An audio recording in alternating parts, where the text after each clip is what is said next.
ஸ்ரீ காளிமாதா ஜோதிடம் உலக புகழ்பெற்ற ஜோதிடர் பண்டித் மகாராஜா. காதல், கல்யாணம், உத்தியோகம், வியாபாரம், கல்வி, குழந்தை பாக்கியம் மற்றும் மந்திரசூனிய பிரச்சனைகளுக்கு நிரந்தர தீர்வு. இலங்கையின் முதற்தர சுற்றுலா தலம் ரீச்சாவின் மாபெரும் உணவு திருவிழா ஆகஸ்ட் மாதம் 7, 8, 9 மற்றும் 10 தேதிகளில் மாலை 6 மணி முதல் 10 மணி வரை. இன்றைய டிக்கெட்டுகளை பெற்றுக் கொள்ளுங்கள். வணக்கம். மீண்டும் மற்றொரு ராஜ்யம் நிகழ்ச்சியினூடாக சந்தித்திருக்கின்றோம்.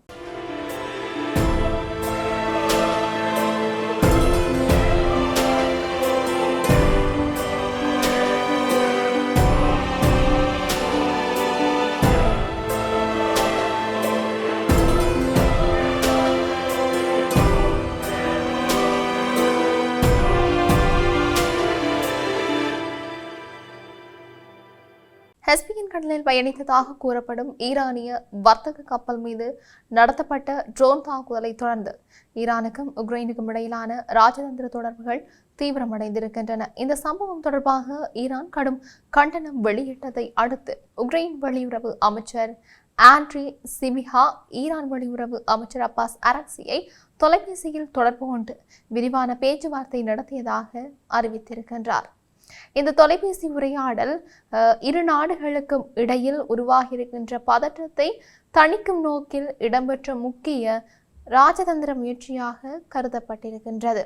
அண்மை காலமாக ரஷ்யா உக்ரைன் போர் தொடர்பில் ஈரானின் நிலைப்பாடு குறித்து மேற்கத்திய நாடுகள் தொடர்ந்து கவலை வெளியிட்டு வரும் நிலையில் இந்த உரையாடல் சர்வதேச அளவில் கவனத்தை ஈர்த்திருக்கின்றது. உக்ரைன் வெளியுறவு அமைச்சர் ஆண்ட்ரி சிபிஹா இந்த உரையாடல் தொடர்பாக தன்னுடைய அதிகாரப்பூர்வ எக்ஸ் சமூக வலைதளத்தில் பதிவொன்றை வெளியிட்டுள்ளார். அதில் பதற்றத்தை மேலும் அதிகரிக்கக்கூடிய எந்த ஒரு நடவடிக்கையிலும் ஈரான் ஈடுபடக்கூடாது என்று தாம் வலியுறுத்தியதாக தெரிவித்துள்ளார். அதேவேளை ரஷ்யாவிற்கு வழங்கப்பட்டு வரும் அனைத்து வகையான ஆதரவுகளையும் உடனடியாக நிறுத்துமாறு ஈரானிடம் கேட்டுக்கொண்டதாக அவர் குறிப்பிட்டிருக்கின்றார். உக்ரைனுக்கு எதிராக ரஷ்யா முன்னெடுத்து வரும் போர் சர்வதேச சட்டத்திற்கு முரணானது என்றும் அந்த போர் உடனடியாக முடிவுக்கு கொண்டு வரப்பட வேண்டியது அவசியம் என்றும் அவர் வலியுறுத்தியுமே இருக்கின்றார். எக்ஸ் தளத்தில் வெளியிட்ட பதிவில் எந்த ஒரு பதற்றத்தை அதிகரிக்கும் நடவடிக்கைகளில் இருந்து விலகி இருக்க வேண்டியதன் அவசியத்தை நான் வலியுறுத்தினேன். அதேபோல உக்ரைனுக்கு எதிரான ரஷ்யாவின் போருக்கான அனைத்து ஆதரவுகளையும் நிறுத்துமாறு கேட்டுக்கொண்டேன். இந்த போர் சட்டவிரோதமானது, இது மேலும் நீடிக்கக்கூடாது. அமைதியை நோக்கிய முயற்சிகளுக்கு அனைவரும் பங்களிக்க வேண்டும் என்று சிபிஹா தெரிவித்திருக்கின்றார். இந்த கருத்துக்கள் உக்ரைன் தன்னுடைய வெளிநாட்டு கொள்கையில் தொடர்ந்து வலியுறுத்தி வரும் நிலைப்பாட்டை மீண்டும் வெளிப்படுத்துவதாக அரசியல் ஆய்வாளர்கள் கருதியும் இருக்கின்றார்கள். குறிப்பாக ரஷ்யாவிற்கு ட்ரோன்கள் மற்றும் இராணுவ உபகரணங்கள் வழங்கப்படுவதாக மேற்கத்திய நாடுகள் முன்வைத்து வரும் குற்றச்சாட்டுகளின் பின்னணியில் ஈரானுக்கு நேரடியாக விடுக்கப்பட்ட இந்த எச்சரிக்கை முக்கியத்துவம் வாய்ந்ததாக பார்க்கப்பட்டும் இருக்கின்றது. இதனிடையே இந்த தொலைபேசி உரையாடல் குறித்து ஈரான் வெளியுறவு அமைச்சர் அப்பாஸ் அரக்சியும் தன்னுடைய அதிகாரப்பூர்வ எக்ஸ் தளத்தில் பதிவு ஒன்றை வெளியிட்டிருக்கிறார்.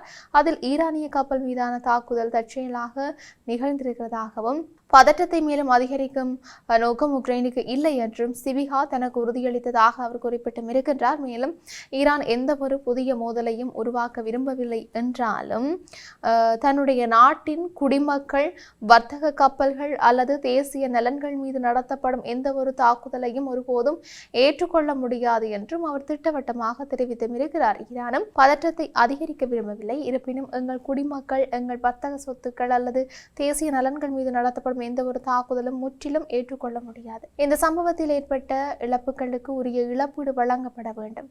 சர்வதேச சட்டங்களின் அடிப்படையில் இதற்கான பொறுப்புகள் ஏற்கப்பட வேண்டும் என்று அரக்சி தெரிவித்தும் இருக்கின்றார். ஈரான் தன்னுடைய வர்த்தக கப்பல்களின் பாதுகாப்பை தேசிய பாதுகாப்பு விவகாரமாக கருதுவதாகவும் சர்வதேச கடல் வழித்தடங்களில் பயணிக்கும் தன்னுடைய கப்பல்களின் பாதுகாப்பை உறுதிப்படுத்த தேவையான அனைத்து நடவடிக்கைகளையும் மேற்கொள்ளும் என்றும் அவர் குறிப்பிட்டும் இருக்கின்றார். இந்த சம்பவத்திற்கு முன்னதாக ஈரானிய வர்த்தக கப்பல் மீது நடத்தப்பட்ட தாக்குதலுக்கு பதிலடி கொடுக்காமல் இருக்க முடியாது என்று அப்பாஸ் அரக்சி எச்சரிக்கை விடுத்திருந்தமையும் குறிப்பிடத்தக்கது. அந்த அறிக்கை வெளியாகியதும் பிராந்தியத்தில் புதிய பதற்றம் உருவாகும் என்ற அச்சம் சர்வதேச அளவில் எழுந்திருக்கிறது. ஆனால் உக்ரைன் வெளியுறவு அமைச்சருடனான நேரடி உரையாடலுக்கு பின்னர் அவர் வெளியிட்ட கருத்துக்களில் சற்று மிதமான அணுகுமுறையை வெளிப்படுத்தியிருப்பது குறிப்பிடத்தக்கதாகும். அதேவேளை தாக்குதலால் ஏற்பட்ட சேதங்களுக்கு பொறுப்பேற்க வேண்டிய அவசியம் என்றும் இழப்பீடு வழங்கப்பட வேண்டும் என்ற கோரிக்கையில் ஈரான் உறுதியாக இருப்பதாகவும் அவர் தெரிவித்தும் இருக்கின்றார். அரசியல் ஆய்வாளர்களின் கருத்துப்படி இந்த உரையாடல் இரு நாடுகளுக்கும் இடையிலான பதற்றத்தை உடனடியாக குறைக்க உதவியிருக்கலாம். இருப்பினும் சம்பவம் தொடர்பான விசாரணை மற்றும் அதன் உண்மை நிலை குறித்து இன்னும் பல கேள்விகள் நிலவுகின்றன. தாக்குதல் எவ்வாறு நடைபெற்றது, அதில் பயன்படுத்தப்பட்ட ட்ரோன்களின் மூலாதாரம் என்ன, தாக்குதலின் நோக்கம் என்ன என்பன குறித்து இதுவரைக்கும் முழுமையான தகவல்கள் வெளியாகவில்லை. இதற்கிடையில் ரஷ்யா உக்ரைன் போர் நீடித்து வரும் நிலையில் ஈரான் தொடர்பான ஒவ்வொரு நிகழ்வும் சர்வதேச அரசியலில் கூடுதல் முக்கியத்துவம் பெற்று வருகின்றமையும் குறிப்பிடத்தக்க விடயமாக இருக்குது. ரஷ்யாவிற்கு ஈரான் இராணுவ உதவிகளை வழங்குவதாக மேற்கத்திய நாடுகள் தொடர்ந்து குற்றம் சாட்டியும் வருகின்றன. ஆனால் அவ்வாறான குற்றச்சாட்டுக்களை ஈரான் தொடர்ந்து மறுத்து வருகின்றமையும் குறிப்பிடத்தக்கது.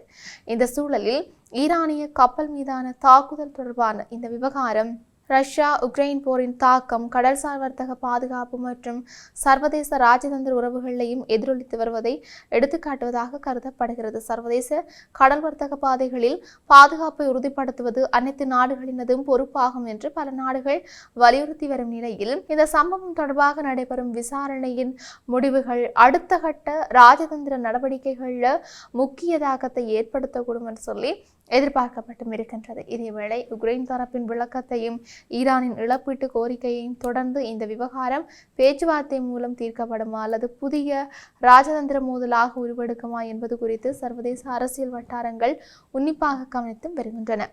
இரு நாடுகளும் பதற்றத்தை அதிகரிக்க விரும்பவில்லை என்று வெளிப்படையாக தெரிவித்திருந்தாலும் தேசிய நலன்கள் மற்றும் பாதுகாப்பு தொடர்பான விவகாரங்களில் தங்களுடைய நிலைப்பாட்டில் எந்தவித சமரசமும் இருக்காது என்பதையும் ஒரே நேரத்தில் தெளிவுபடுத்தியுள்ளன. இதனால் ஈரானிய கப்பல் மீதான ட்ரோன் தாக்குதலை மையமாக கொண்ட இந்த விவகாரம் ரஷ்யா உக்ரைன் போர், மத்திய கிழக்கு பாதுகாப்பு நிலைமை, சர்வதேச கடல்சார் பாதுகாப்பு மற்றும் உலக ராஜதந்திர உறவுகள் ஆகிய அனைத்திலையும் எதிர்வரும் நாட்களில் குறிப்பிடத்தக்க தாக்கத்தை ஏற்படுத்தக்கூடிய முக்கிய அரசியல் நிகழ்வாக பார்க்கப்பட்டும் இருக்கின்றது. இவை இப்படி இருக்க அமெரிக்காவுடன் பேச்சுவார்த்தை நடத்த ஈரானுக்கு எந்த திட்டமும் இல்லை என்று சொல்லி அறிவிக்கப்பட்டு இருக்கின்றது. குறித்த விடயத்தை ஈரானின் சட்ட மற்றும் சர்வதேச விவகாரங்களுக்கான துணை வெளியுறவு அமைச்சர் ஹாசம் கரிபாபா அறிவித்திருக்கின்றார். எவ்வாறாயினும் ஓமானுடன் படிப்படியாக அமைதி பேச்சுவார்த்தைகள் நடைபெற்று வருவதாக அவர் தெரிவித்தும் இருக்கின்றார்.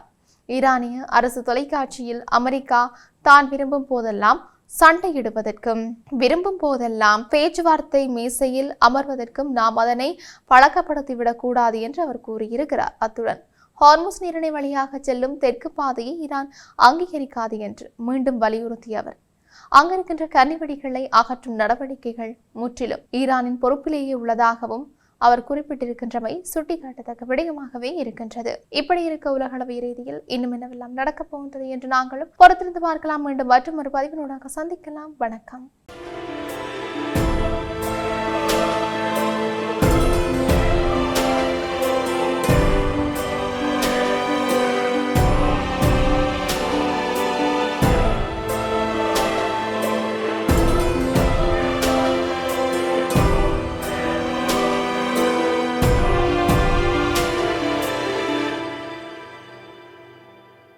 ஸ்ரீ காளிமாதா ஜோதிடம் உலக புகழ்பெற்ற ஜோதிடர் பண்டித் மகாராஜா. காதல், கல்யாணம், உத்தியோகம், வியாபாரம், கல்வி, குழந்தை பாக்கியம் மற்றும் மந்திர சூனிய பிரச்சனைகளுக்கு நிரந்தர தீர்வு.